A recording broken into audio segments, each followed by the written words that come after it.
अभिद्या का अर्थ है उसमें निरंतरता, उत्सुकता, बढ़े रहना और प्रगति, उन्नति।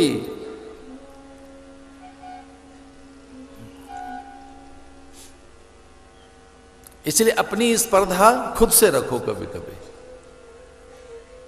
यह सच है कि कभी स्पर्धा से आप आगे बढ़ते हैं, दूसरों की प्रगति, उन्नति, उन्नयन, उत्कर्ष, उनकी समृद्धि, उनकी पदोन्नति, उनका संग्रह संचय, उनकी अट्टालिकाएं, भूमि, वाहन, भवन आपको भी कुछ आगे करने की प्रेरणा देते हैं कि उनके पास तो ऐसा भवन, भूमि, वाहन, उनके ऐसे आभूषण, ऐसी उनकी पदस्थापना, मुझे भी करना चाहिए।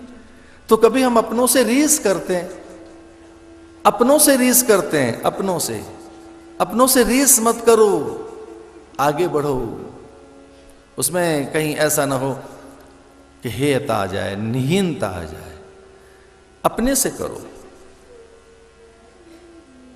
आज कुछ अच्छा हो, ये जय है आपकी। या तो अभिद्य, अभिद्या का अर्थ हुआ कि जो वर्तमान है उसे शुभता से भर लें, जो वर्तमान है उसे आनंद से भर लें।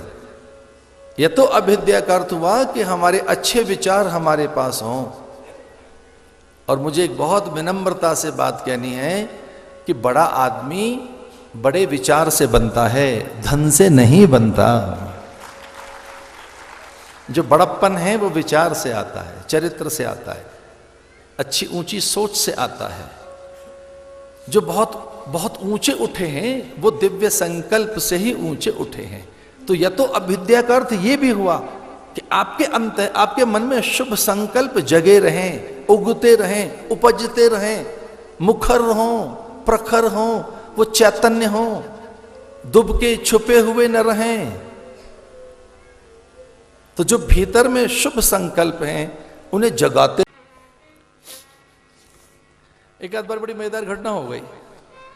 कुछ लोग बड़े आदर के साथ हमें अपने ना मकान के उद्घाटन पे बुलवाते हैं। वो कहते हैं इतना अच्छा घर मकान बनाया, भाई गुरु भी होने चाहिए, हम शेयर करेंगे अपनी प्रसन्नता अपने गुरु को बताएं। हम देखो गुरु जी भगवान की कृपा से घर बन गया हमारा, आप आइए ना प्लीज, आप पहले आओ।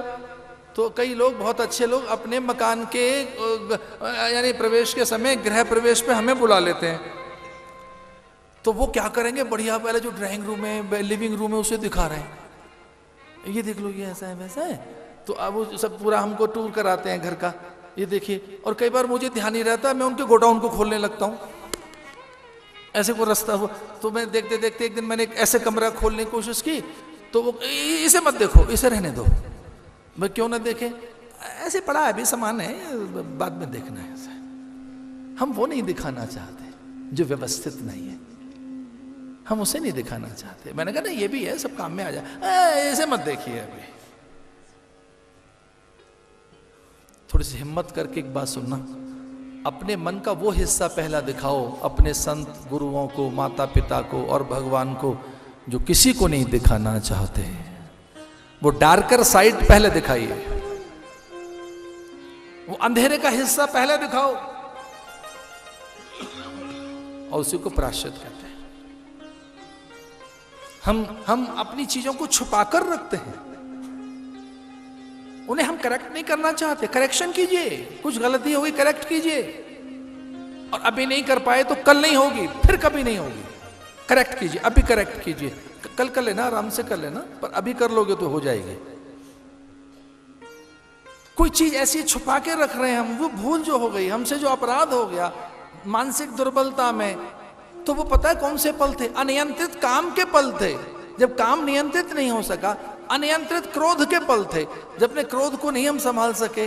वो लोभ के पल थे कि लोभ इतना प्रचंड हो गया कि हम वो चाहते थे, सीमाएं छोड़ दी, मर्यादाएं छोड़ दी, हम वो चाहते थे। वहां से वैष्णव बल, भगवदीय बल, वहां से महादेव का बल, इष्ट और मंत्र का बल आपको मिलेगा कि आप संभाल सकें अपने को। अन्यथा तो क्रोध में के बाद जानते हो क्या होता है? आप खुद को बीन बटोर रहे होते हैं, क्रोध के बाद अपने को ढूंढ रहे होते हैं। क्रोध के बाद आप अपने को ढूंढ रहे हैं कि मैं कहां चला गया। तो क्रोध में जब आपका संयम, विवेक, आपका ज्ञान, धैर्य, समाधान जब आप पास नहीं रहता तो ढूंढ रहे हैं। क्रोध के बाद पता है किसे ढूंढ रहे हैं आप? खुद को। आप खुद ही को ढूंढ रहे हैं, अपने को। आप नहीं मिल रहे होते, आप खो चुके होते हैं। लोभ में भी आप खो चुके होते हैं। काम के बाद ही क्रोध है, तो क्रोध कामना की कोख से पैदा होता है, कामना की कोख से क्रोध पैदा होता है। लोभ से चरित्र शिथिल होता है। तो उस अस्थि प्रवाह से जैसे अस्थि लेकर गए वृत्तासुर को मारने के लिए, तो एक निष्काम, आप्तकाम, पूर्ण काम, पवित्रात्मा, पूतात्मा, महात्मा की अस्थियां देखकर वृत्तासुर का मन बदल गया। और वृत्तासुर ने कहा, ठहरो ठहरो, भले ही मेरा वध कर देना, लेकिन जिसने मुझे मारने के लिए अपनी अस्थियां दे दी हैं वो कितना महान होगा। जिसने इसलिए ये अस्थियां दे दी, अपनी हड्डियां दे दी कि मैं पवित्र, मैं बूढ़ और दुष्ट हूं, मैं सबको कष्ट देता हूं, उसे दान कर दिया, अपने आप को प्राण दे दिए। लेकिन मैं इन अस्थियों में प्राण, चेतना, अभी भी ज्ञान देख रहा हूं।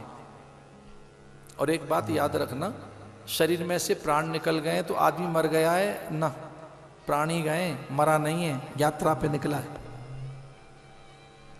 लगता है आदमी मर गया, प्राण गए, शरीर जला दिया है ना, प्राण भले ही चले गए होंगे, शरीर भले ही जल गया होगा, पर यात्रा अभी भी चल रही है, जीवन नहीं मरा है।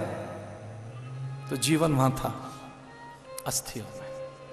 इसलिए अस्थियों को देखकर वो कहने लगे, ननाकपृष्ठम न च पारमेष्ठयम् न सर्वभौमादिर्षाधिपत्यं न योग सिद्धिर पुनरोभवं वा समंजसत्वा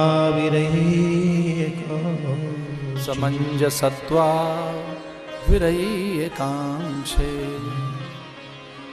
ननाक पृष्ठम न च पारमेष्ठम न सार्वभौम रसाधिपत्यम।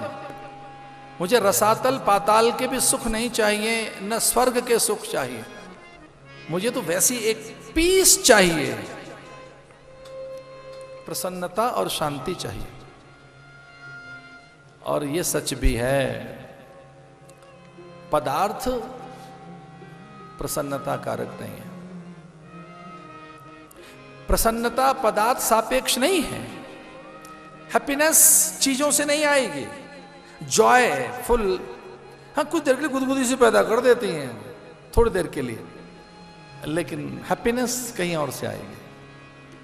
प्रसन्नता पदार्थ से नहीं आएगी, पदार्थ सापेक्ष नहीं है प्रसन्नता, तो फिर कहां से आएगी? विचार सापेक्ष है, ज्ञान सापेक्ष है, चिंतन सापेक्ष है। पॉजिटिव जो थॉट्स हैं, वो जो थॉट है, that is the source of Joy, happiness, pleasure, bliss. एक और बात है कि जो मरणशील पदार्थ हैं उनमें आनंद नहीं है, उनमें प्रसन्नता नहीं। तो जो पदार्थ मरणशील है, मर जाएगा, मिट जाएगा, बदल जाएगा, फेड हो जाएगा, डाइल्यूट हो जाएगा, रंग बदल जाएगा, तो जो फर्जाइल चीजें उनमें हैप्पीनेस नहीं है। फिर किसमें है? जो नित्य वस्तु है, शाश्वत वस्तु है। इसलिए कभी कभी शरीर से मिलने वाला सुख भी अधूरा सा लगता है, क्योंकि ये मरने वाली चीज है। इससे भी तो पूरा सुख नहीं मिलता, इससे भी तो पूरा जॉय नहीं मिलता, इससे भी तो पूरा प्लेजर नहीं मिलता। तो वो कहां से मिलता है? उसका सोर्स आप खुद हैं। सौंदर्य का बोध आपको तो हुआ। ये फूल खिल रहे हैं, फूल कितना सुंदर है, फूल तो नहीं बता रहा है। ये सौंदर्य बोध आपके पास है, तभी तो फूल सुंदर दिख रहा है। चांद कितना अच्छा है, तो अच्छाई तो आपके पास है, तभी तो चांद में दिख रही है। ये आदमी कितना सुंदर है, तो जो सुंदरता का बोध है आप में पहले, तभी तो दिख रहा है। वो सोर्स आपके पास है आनंद का। इसलिए समंजसत्वा विरही आकांक्षे, मुझे कुछ और चाहिए, जो उस महात्मा के पास है वैसा आनंद चाहिए।